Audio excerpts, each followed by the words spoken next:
The house was too quiet, not the peaceful kind.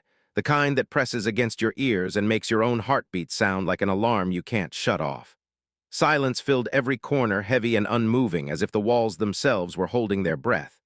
This was a home that should have been alive with routine noises, footsteps, low conversation, the hum of a late-night argument, or the quiet comfort of shared space. Instead, there was nothing, just stillness, just waiting. The 911 call came in just after midnight.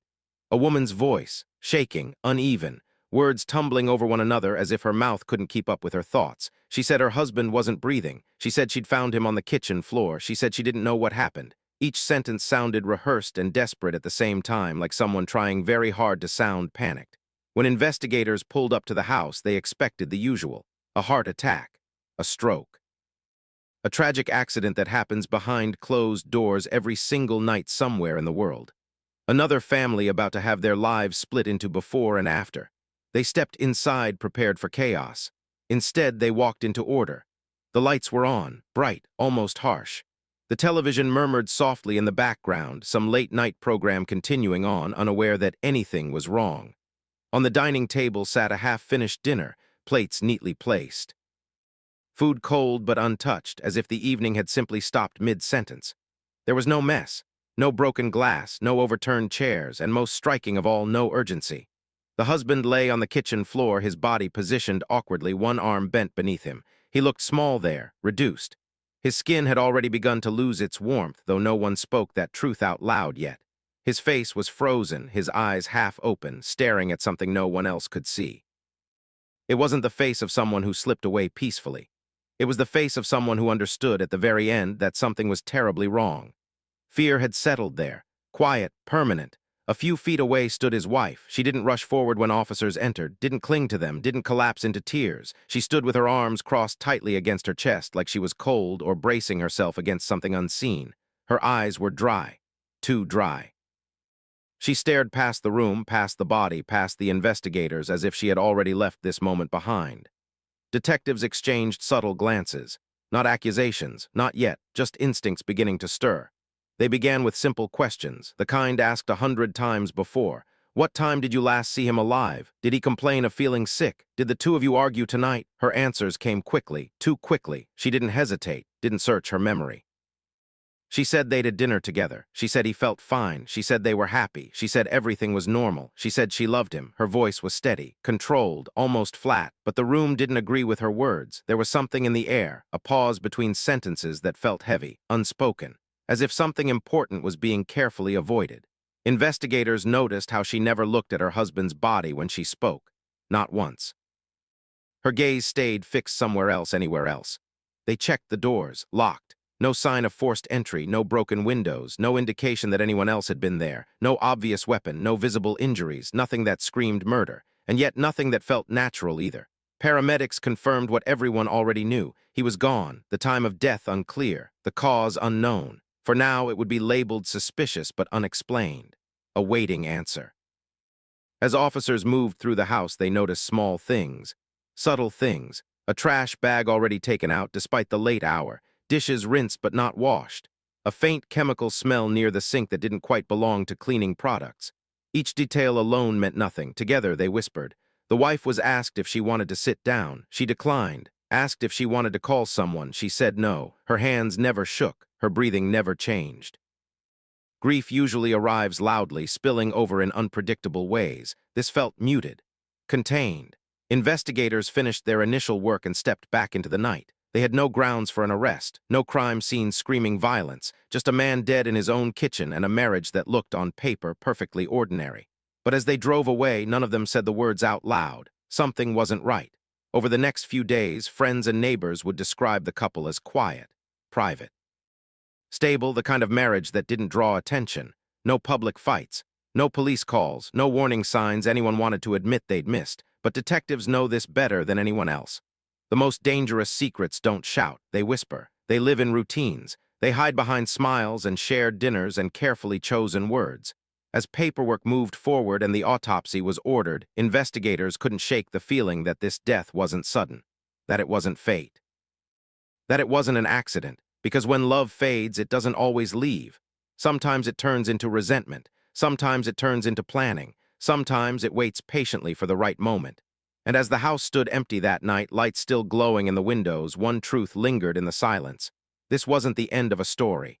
It was the beginning of something far darker, a betrayal already set in motion, and a truth that would soon refuse to stay buried. The autopsy results didn't whisper, they struck, hard enough to silence the room. For days, investigators had waited, circling the same questions, replaying the same scenes, wondering if instinct alone could carry a case where evidence refused to speak. The body had shown no obvious signs of violence, no bruises, no wounds, no struggle, nothing that fit the shape of murder, until the body told its story, deep beneath the surface, beyond what the eye could see. Buried in blood and tissue where truth can't hide forever, the medical examiner found it. A toxin, rare, uncommon, precise, not something stumbled upon, not something accidental, something chosen, the kind of substance that doesn't leave a trail unless you know exactly where to look, the kind that mimics natural causes, the kind designed not to raise alarms but to blend quietly into the background of everyday death. The medical examiner spoke carefully, slowly, as if every word carried weight. There were no raised voices in the room. No gasps, just investigators leaning forward, pens frozen in midair, listening as the final piece slid into place. This wasn't sudden, this wasn't random, this had been planned. The toxin had been administered over time, small doses, controlled, calculated, enough to weaken the body gradually, enough to let symptoms pass as fatigue, as stress, as age, as something unfortunate but explainable. Someone had wanted this death to look natural. Silence followed the explanation. The kind that stretches, the kind that makes you aware of every breath you take. Investigators didn't speak right away because there was nothing left to debate. This was homicide. With that confirmation, the case ignited. Detectives moved fast now, faster than before. Phone records were pulled in full, every call, every message, every late-night exchange. Bank statements were laid out side by side. Timelines overlapped. Surveillance footage was requested from stores, pharmacies, parking lots. Anywhere movement could be tracked. Anywhere intention might leave a shadow, and then they found it. The affair, not rumors, not suspicions, proof, messages filled with affection and longing, words never spoken at home, promises whispered through screens, plans sketched out in secret conversations, a parallel life unfolding quietly while a marriage stood on borrowed time. The relationship hadn't been brief, it hadn't been accidental. It had lasted nearly a year of lies, a year of careful scheduling, a year of deciding over and over again who mattered and who didn't. In the messages, the future was clear, a future without a husband, without obstacles, without complications, just freedom, money, control over what came next. The motive sharpened into focus, money tied up in shared accounts, life insurance policies, a lifestyle that couldn't exist without removing one person from the equation. This wasn't passion spiraling out of control, it was strategy. When investigators brought the wife back in for questioning, the room felt different. The air heavier. The balance shifted. This time they weren't asking, they were presenting. They laid out the financial records, the deleted messages, the search history, the affair. At first she tried to hold herself together, her posture stiff. Her chin raised. She dismissed the messages as misunderstandings, claimed the money was unrelated. Said investigators were weaving a story out of coincidence. But then came the moment she hadn't prepared for. The purchase. A receipt dated just days before her husband's death. A substance ordered online, specialized, restricted. The same compound found in his bloodstream, delivered to the house, paid for with her account, accessed only by someone inside those walls. The room changed. Her voice wavered, just once. Her eyes flicked away from the detectives for the first time. She swallowed, shifted in her chair. A breath caught halfway in. She tried to explain it, tried to redirect, tried to minimize, but the words didn't land because there was no explanation left that didn't lead back to her. The silence that followed wasn't dramatic, it wasn't loud. There were no slammed fists or shouted accusations, just the sound of certainty settling into place. The sound of a story finally making sense. Detectives watched as the composure she'd worn like armor finally cracked, not into tears, not into regret, but into something closer to fear. The interview ended shortly after. That afternoon, she was arrested. Handcuffs clicked softly around her wrists. Not a spectacle, not chaos, just procedure. She walked past investigators who had spent weeks staring at her, listening to her words, measuring her pauses. Now they watched her walk out, knowing the truth had finally caught up. She was charged with murder. The betrayal investigators never expected wasn't just the affair. Affairs end marriages. They don't usually end lives. This was something colder, the decision to erase a person, to turn trust into vulnerability, to use love as cover. A husband had shared a home with the person who would slowly poison him. He had eaten meals she prepared, slept beside her, trusted her with his most unguarded moments, and that trust became the weapon. As the news spread, people struggled to understand. Friends replayed memories, families searched for signs they'd missed. The question echoed everywhere. How could someone do this? But investigators knew the answer wasn't simple. It never is. Betrayal doesn't arrive all at once. It grows, quietly. It feeds on secrecy, on entitlement, on the belief that one person's desires matter more than another's life. As the wife sat alone in a holding cell that night, the case felt finished on paper. But emotionally, it was far from over, because the hardest part wasn't proving how the husband died. It was accepting that the person meant to protect him had chosen, again and again, to destroy him instead. And even now, with the truth exposed, one question still lingered. Was this really the end? Or just the moment everything finally came into the light? At first, the case felt ordinary, too ordinary, the kind of quiet that lulls you into believing there's nothing to see until you look closer. Days passed, then weeks. The autopsy was still pending, and without a cause of death, the investigation moved slowly like it was walking on thin ice. Friends and family spoke in the same careful tones. They described the couple as normal, stable, quiet, married for more than a decade. No history of violence, no screaming matches, no police reports. No public cracks in the picture they had painted for the world. From the outside, it looked like a marriage that had simply reached a tragic end. But investigators know something most people don't. The most dangerous secrets rarely live in public. They live in routine. They hide in normalcy. So detectives stopped looking at the marriage as a whole and started pulling at individual threads. Slowly, methodically, one record at a time. That's when the first crack appeared. Financial documents didn't align. There were transfers that didn't make sense, small amounts at first, then larger ones.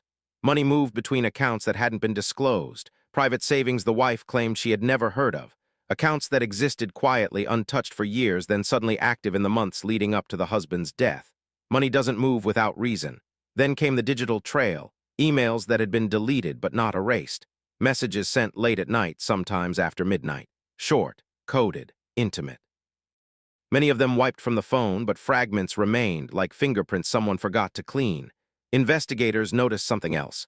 The husband's phone activity spiked during hours when his wife said they were spending time together.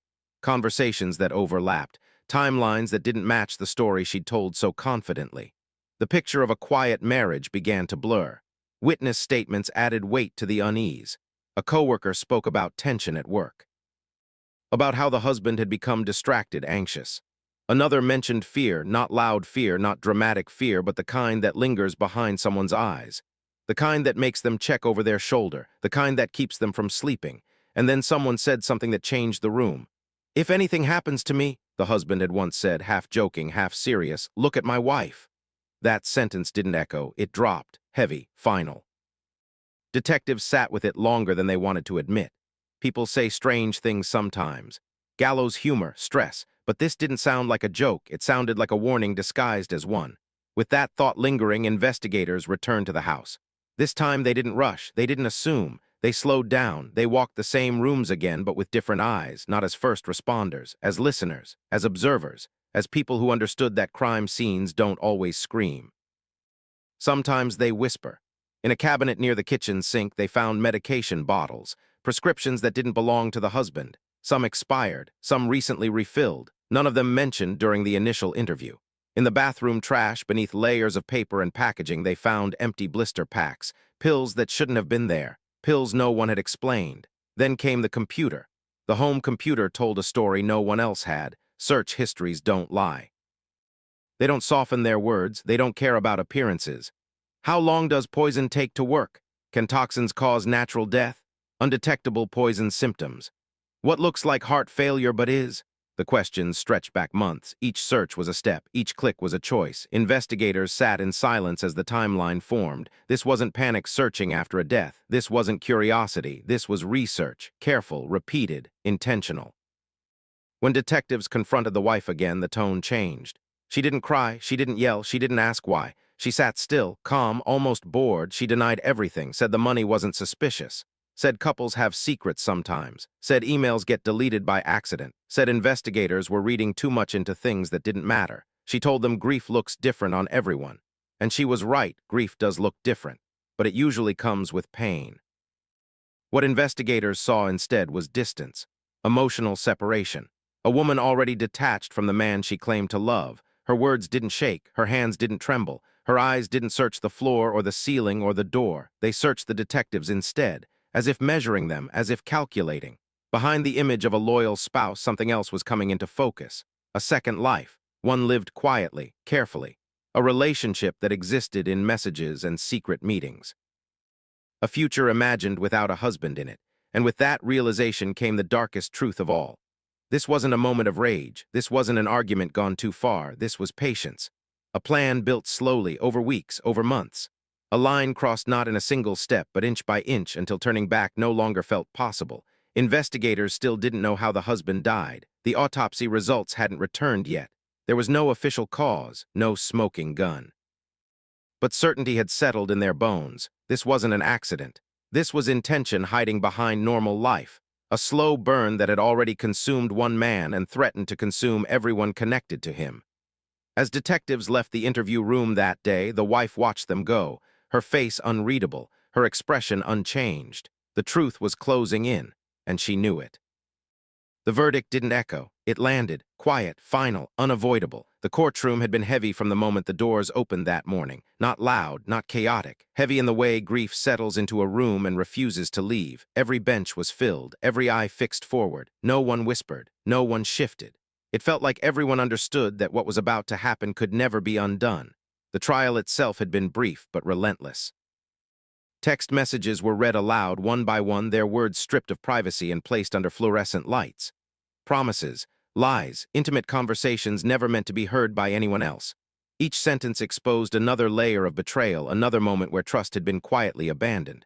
Financial records followed, numbers projected onto a screen, transfers highlighted in red, dates circled, patterns revealed. What once looked like ordinary banking now read like a roadmap. A plan unfolding in slow motion, hidden in plain sight. Then came the timeline. Investigators walked the jury through it carefully, not dramatically, methodically, showing how small decisions stacked on top of each other, how preparation replaced impulse, how patience replaced hesitation. This wasn't a crime committed in anger. It was one built on certainty. By the time closing arguments ended, the room felt drained.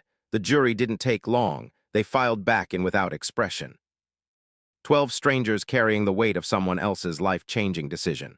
The foreperson stood, cleared their throat, spoke a single word, guilty. No gasps followed, no cries, just stillness. The husband's family sat frozen. His parents didn't reach for each other. His siblings didn't bow their heads. They stared straight ahead, absorbing the truth they had known was coming, yet still weren't ready to hear. There was no celebration, no relief. Only the quiet understanding that justice doesn't bring people back. Justice doesn't fill empty chairs at dinner tables. It doesn't answer unanswered questions. It doesn't rewrite memories. It only closes a door. The wife stood as the sentence was read. Her face remained calm, almost detached, decades behind bars, a future stripped of freedom. Holidays replaced by concrete walls. Silence replacing control. She didn't cry. She didn't look at the family she had destroyed. She stared straight ahead as if the words were being spoken about someone else. Outside the courthouse, reporters gathered, but investigators spoke softly. Not for cameras, for themselves, for each other. They'd seen it all before, or so they thought. They'd seen rage, they'd seen desperation, they'd seen crimes fueled by alcohol, jealousy, panic. But this case stayed with them because it wasn't loud. It didn't explode in a moment of chaos. It didn't leave shattered furniture or neighbors calling and screaming. It was quiet, calculated, patient. It happened in a place meant to be safe. A kitchen, a bedroom, a shared home where trust should have lived. The investigators talked about the small things that haunted them. The half-finished dinner, the calm 911 call, the lack of urgency, the way love had been used as camouflage. This story wasn't just about murder. It was about what happens when betrayal is allowed to grow unchecked, when lies become easier than honesty, when control becomes more important than human life. It was about the slow erosion of empathy, about choosing convenience over compassion, about deciding that someone else's existence is an obstacle rather than a bond. The husband never fought back. He never knew he needed to. He trusted the person beside him, trusted the routines, trusted the meals, trusted the quiet life they had built together. He believed home was safe because it was supposed to be. That's what makes this kind of crime so unsettling. There was no forced entry, no masked intruder, no stranger in the shadows. The danger was already inside, smiling, waiting, pretending. Long after the courtroom emptied, the case continued to linger in the minds of those who had witnessed it. Not because of its complexity, but because of its simplicity, because it proved something deeply uncomfortable. That evil doesn't always announce itself. Sometimes it blends in. It looks like routine.